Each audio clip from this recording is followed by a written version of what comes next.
ሰላም ጤና ይስጥልን ተመልካቾቻችን እንደምን ዋላችሁ እንደምን አመሻችሁ ከአንከር ሚዲያ ዝግጅት ክፍል ያክብሮት ሰላምታችን እናቀርባለን። የነዳጅ እጥረቱ በኢትዮጵያ የፈጠረው ማህበራዊ ቀውስ እየተባባሰ መጥቷል። ከፍተኛ የሆነ የሸቀጦች የምርት ዋጋ መጨመር እየታየ እንዳለ ነው ለአንከር ሚዲያ የደረሱ መረጃዎች የሚያመለክቱት። የመንግስት መስሪያ ቤቶች ተሽከርካሪዎች እንዳይቀሳቀሱ ውሳኔ እያስተላለፉ ነው።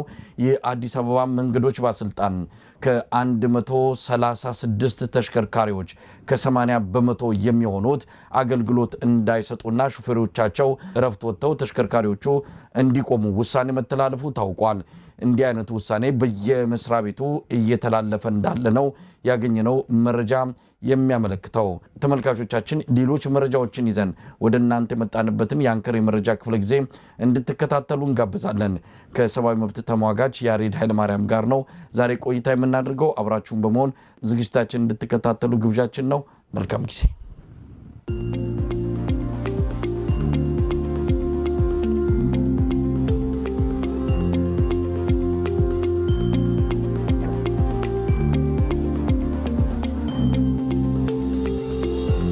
እናስተልን ያሬድ። እናስተልኝ መሳይ እንደምን አለ? እንዴት አመሸህ ያሬድ? ደህና ነው ወይ? እንግዲህ ሰሞኑን በዚህ በይነ መረብ በተካሄደው ትዕይንተ ህዝብ ዋና ተሳታፊ አዘጋጅ ግብረ ኃይሉም አባል ነህና ብዙ ነገሮች እንግዲህ ተካሂደዋል። ቅዳሜ ዕለት የተካሄደው መድረክ አሁን ድረስ በአንዳንዶች መነጋገሪያ እንደሆነ ነው። በአገዛዙ መንደርም ሆነ ከአገዛዙ ጋር ተለጥፈው ባሉ አንዳንድ የፖለቲካ ኃይሎች ጉዳይ በከፍተኛ ሁኔታ ያስደነገጣቸው ይመስላል። አጀንዳውን አጀንዳ አድርገውት አሁንም ድረስ እንደዚሁ በዘለፋና በተለያዩ መልኩ ጉዳዩን እያነሱት ይገኛሉ። ግን እንደው ባጭሩ ከዚህን ጀምር። ብዙ ጉዳዮች አሉ ዛሬ የምናነሳው በርካታ ጉዳዮች አሉ። ከዚህኛውን ጀምርና እንዴት አገኘው? ስኬታማ ነበር ብሏል ልደቱ አያሌው። ቃለ መጠይቅ አድርጌለታለሁ። እኔም ስከታተለው በተለያየ መልኩ ባገኘኋቸው መረጃዎች እውነት ለመናገር እንዲህ አይነት መነቃቃት መፍጠሩ በራሱ ትልቅ ስኬት ተደርጎ ሊወሰድ የሚገባ ነው። እንደው አንተ የዝግጅቱ አስተባባሪ ኮሚቴ አባል በወቅቱም የመክፈቻ ንግግሩ ላይ ያደረከው አጠቃላይ መልእክት በራሱ ስሜት የሚገዛ ነው። ለማንኛውም ስለ ዝግጅቱና አጠቃላይ ውጤቱ እንዴት ትመለከታለህ? አመሰግናለሁ መሳይ። ያው በእኛ ባዘጋጆቹ በኩል በጣም ስኬታማና ያቀድነውን ምናልባትም ካቀድነው በላይ ከህዝብ ምላሽ ያገኘንበት ትልቅ አንድ እርምጃ ወደፊት የሄድንበት ንቅናቄ ነው። እንደምታውቀው ላለፉት ጥቂት ወራቶች በህዝባዊ እምቢተኝነት በሰላማዊ ህዝባዊ እምቢተኝነት ዙሪያ ብዙ ጽፈናል፣ ብዙ ውይይቶች አድርገናል። ከልደቱ መጽሐፍ ጀምሮ ከካውፒያ መጽሐፍ መውጣት ጀምሮ ከዛ በኋላ እኔም ከዛ በፊትም እኔ ብዙ ጽፍ ያለው በህዝባዊ እምቢተኝነት ላይ ብዙ ስናስተምር ስንወተውት ህዝቡን ስናነቃቃ ነበር የቆየ ነው። ከዛ በኋላም ደግሞ በዚህ በውጪ የሚገኘው ማህበረሰብ በተለያየ መንገድ በጣም ሃይሊ ኦርጋናይዝድ የተደራጀ ነው። ግን ተደራጅቶም ግን የተበታተነ ነው። በተለያዩ የተበታተኑ ድርጅቶች ውስጥ ነው የኢትዮጵያ ዲያስፖራ የሚገኘው። የሀገሪቷ የተቋሰለ በማንነት ላይ ያተኮረ ንትርክ የበዛበት ፖለቲካ ሰውን አቋስሎት ተራርቆ በአንድነት መቆም የማይችልበት አስቸጋሪ ሁኔታ ነበረ። ብዙም ሳትርቅ ከ3 ወር ከ4 ወር በፊት የነበረው ሁኔታ አሁን እንዳለው አይደለም እና ባለፉት ጥቂት ወራቶች ውስጥ ሌት ተቀን ስንሰራ የነበረው ይሄ አገሩን የሚወድ ግን ደግሞ የአገዛዝ ስርዓቶቹ በሚሰጡት አጀንዳ በሚፈጥሩት ችግር በትንሽ በትልቁ እየተጣላ የተኳርፎ ማዶና ማዶ የሚተያየውን የሚፈራራውን የተደራጀ የዲያስፖራ ስብስብ ወደ አንድ የጋራ መድረክ ማምጣት አድካሚም ስራ ቢሆን ተሳክቶልናል እና ያመጣነውም የጋራ ሀገር አለ፣ የጋራ ችግር አለን።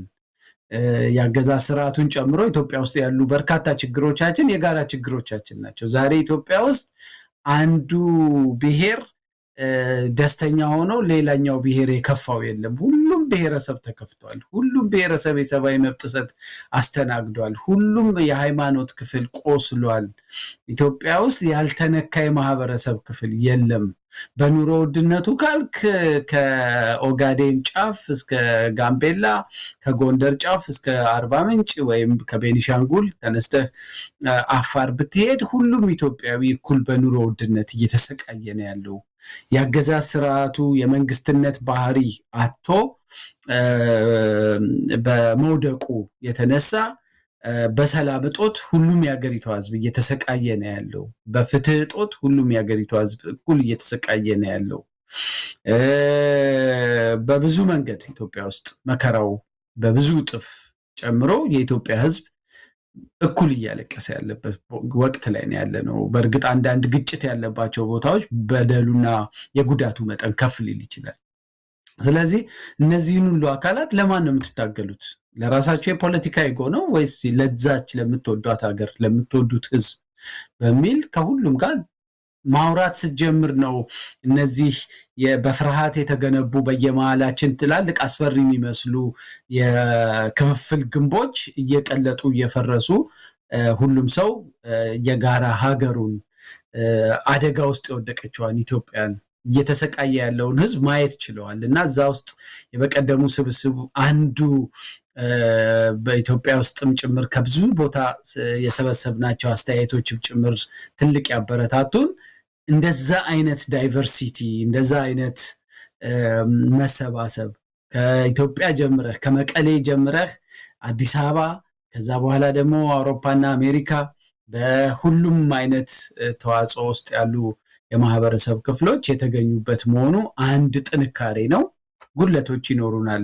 አንተም ያነሳው ከልደቱ ጋር በቂ የሴቶች ተሳትፎ የለም፣ መምጣት አለበት። በቀጣዮቹ ሂደቶች ውስጥ እሱ ይሸፈናል። የወጣቶች ተሳትፎ መጉላት አለበት። ግን ጅምር ነው፣ ገና መጀመራችን ነው። ይሄ የተደራጀው ኃይል ተፈራርቶ ስለቆመ የተደራጀውን ኃይል ማሰባሰብ ሳትችል ሌላው በጥርጣሬ የሚያየው የማህበረሰብ ክፍል ኮንፊደንስ አግኝቶ አይቀላቀልህም። ስለዚህ እንደዚህ አንድ መሆናችንን መሰባሰባችንን ሲያዩ ትልቅ አቅም እያላቸው የሸሹ ሴቶቻችን ወጣቶቹም ደፍረው ሁሉም ሀገሩን ስለሚወድ ሀገሩን ሊያድን በቅርብ በምናደርጋቸው ከዚህ በኋላ በሚኖሩት ኢንጌጅመንቶች ሁሉ ይቀላቀሉናል እና አንዱ ስኬት እሱ ነው። ሁለተኛው ደግሞ በጣም በጣም ልደቱም አመስግኗል። በሚዲያዎች ትብብር እና ርብርብ የተነሳ እናንተ ባትኖሩ ምን ይኮን ነበር?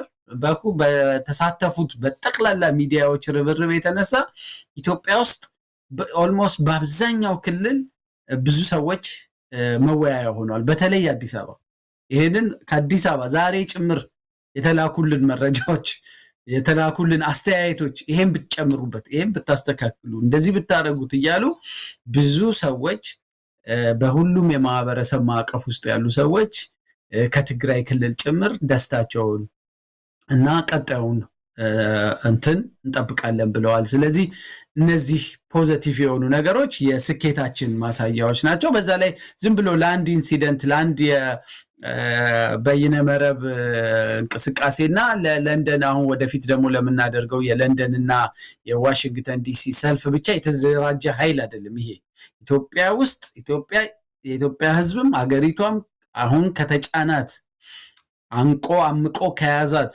ጨካኝ የግፍ አምባገነን ስርዓት ተላቃ የሁሉንም የማህበረሰብ ክፍል የሚያሳትፍ ማንንም የማያገል ሁሉም ኢትዮጵያዊ የሚታቀፍበት የሽግግር መንግስት ተመስርቶ ወደ ዲሞክራሲያዊ ስርዓት ሀገሪቷ እስክታቀና ድረስ የሚደረግ ትግል ስለሆነ እንዲህ መንገድ ላይ የሚቆም ወይ ተጀምሮ ብልጭ ብሎ የሚጠፋ አይደለም እና ደጋግመን ወደ ሚዲያ እንመጣለን። ደጋግመን ብዙ ስራዎችን እንሰራለን።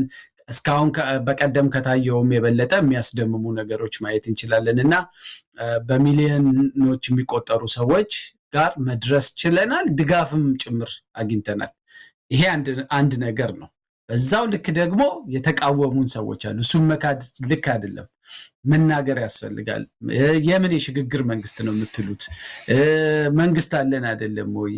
አንዳንዶቹ ስለ ሽግግር መንግስት ያላቸው ግንዛቤ ቶታሊ የተሳሳተ የሚባለው ሽግግር መንግስት ሲባል ራሱ ምን እንደሆነ ሳይገባቸው በየዋህነት በመጨነቅ ሽግግር መንግስት ሲባል በቃ አገሪቷ ወደ ቀውጢ ስርዓት ውስጥ ገባለች በሚል ያገዛዙ ዙሪያ ያሉ ኤሊቶችም ምኖችም ከሚናገሩት ነገር ተነስተው ጄኑዊንሊ ከመጨነቅ ኧረ ተው የሚሉ አሉ። ሆን ተብሎ ደግሞ በአገዛዝ ስርዓቱ ተከፍሏቸው ወይም ደግሞ ለአገዛዝ ስርዓቱ እጅ መንሻ ይዘው ለመቅረብና ለተለያየ ጥቅም ብለው እንደዚህ በቀላሉ የሽግግር መንግስት ጥያቄው ራሱ ሳይገባቸው የቀሩ ሳይሆኑ በጣም የተማሩ ምትላቸው በከፍተኛ ደረጃ የሀገሪቷን የፖለቲካ ሁኔታ መረዳት የሚችሉ ፖለቲከኞች፣ የህግ ባለሙያዎች፣ በተለያየ ቦታ ላይ ያሉ ሰዎች ደግሞ ሆን ብለው ይሄንን ጥሪ ልክ እዚህ ያለነው ሰዎች ስልጣን ፈልገን እንደውም አንዳንዴ እኔም ላይ የቀረቡብኝ ትችቶች አሉ። ያሬድ ከሰብአዊ መብት ጭምብሉን ገልጦ የዋና ፖለቲከኛ ሆነ አሁን በቃ ለየልህ ምናምን የሚል በጣም የሚያስቅ አስተያየቶች ሁሉ ለኔም በግሌ ደርሰውኛል። ሶሻል ሚዲያም ላይ ወጥተዋል። ሌሎቹንም አዘጋጆቹን ግማሾቹን በእድሜ በምን የቆየ ፖለቲካ ታሪካቸውን በማንሳት ምን በማለት ይሄ ኃይል ልክ 4 ኪሎ ያለውን የግፍ አገዛዝ በቀጥታ ለመተካት የመጣ አድርገው የመፍራት እና እነዚህኞቹ አንዳንዶቹ ሆን ብለው የሚያደርጉት ጥቅም አላቸው ከዚህ አገዛዝ ስርዓት ጋር። ኃይሊ በሙስና የተጨማለቀ ስርዓት ነው። አንዳንድ ደግሞ ህሊናቸውን ደፍጥጠው ለገንዘብ ያደሩ ምሁራኖችን በተለያዩ ፕሮጀክቶች መግዛት የሚችል አማካሪ እያደረገ የሆነ ነገር ስሩልኝ እያለ ብዙ ብር እየረጨ መያዝ የሚችል አንዳንዶቹ የቀጣዩ ፓርላማ የስልጣን ወንበር ቃል የተገባላቸው ሰዎች ስለሆኑ የህዝብ ጉዳይ ማሳስቧቸው አይደለም። የህዝቡ ጭንቀት፣ ሰው የሚሰቃይበት ሁኔታ፣ አገሪቷ የገጠማት አደገኛ እና ለውርደት የሚዳርጉ ነገሮች ብዙም ግድ ያልሰጣቸው ሰዎች እና ለራሳቸው ጥቅም ብቻ የቆሙ ሰዎች ይሄንን ሂደቱን የመፍራትም ዲስቶርት የማድረግ ማለትም የተሳሳተ ስዕል ለመስረት ለመፍጠር ብዙ ጥረት አድርገዋል።